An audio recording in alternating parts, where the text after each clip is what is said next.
Okay, week 5. We are continuing to look at sounds, sound systems.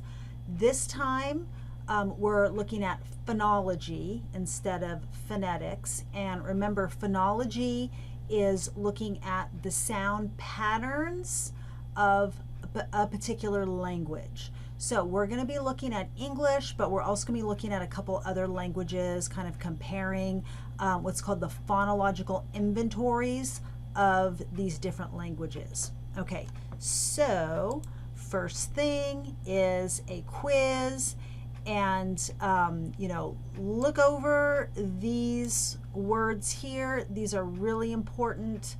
You might not 100% understand what they mean by reading my little definitions here, but by the time you watch the video, look through the PowerPoint, you should have a pretty good understanding of what they all are.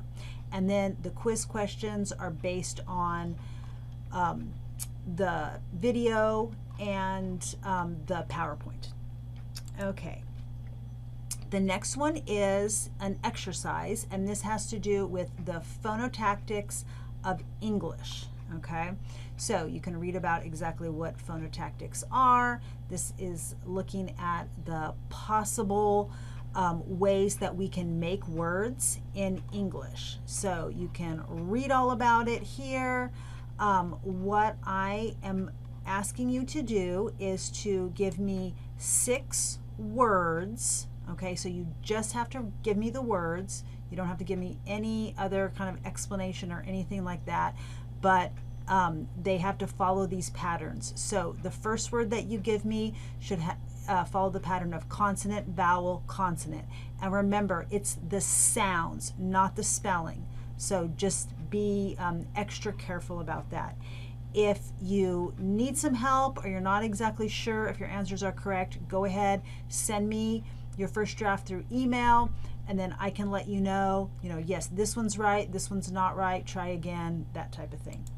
Okay, then we're going to look at Hmong phonology versus English phonology.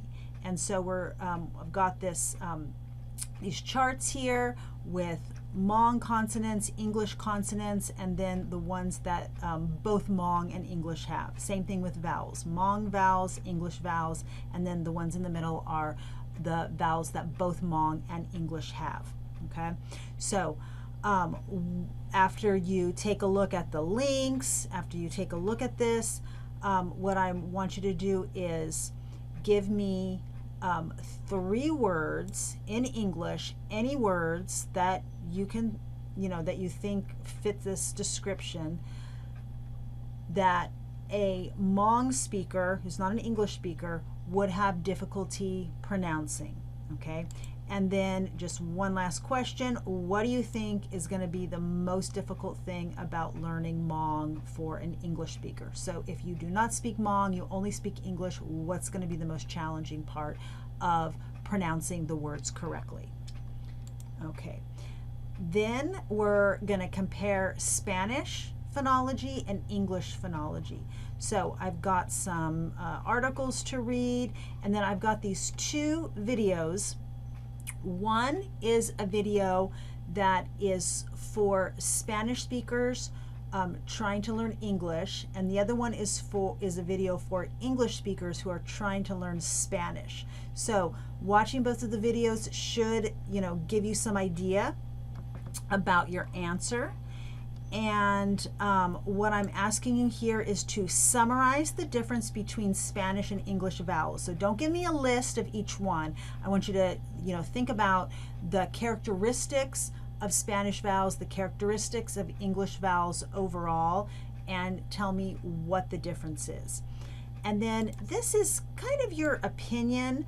I'm interested to see what you think right now. We're going to be getting into second language acquisition coming up pretty soon.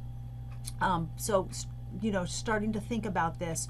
What do you think are the factors that would make a person able to pronounce the vowels, really any sounds, but especially the vowels of a language they are learning? So just any factors, any things that you can think of that are going to aid in a person's pronunciation of a language that they're learning or trying to acquire. Okay. And then the last one is an exercise, and this has to do with the phonological processes. Okay, so what I'm asking you about is pronouncing each of these phrases. What are some ways that if someone is pronouncing each of these phrases, they could be misinterpreted?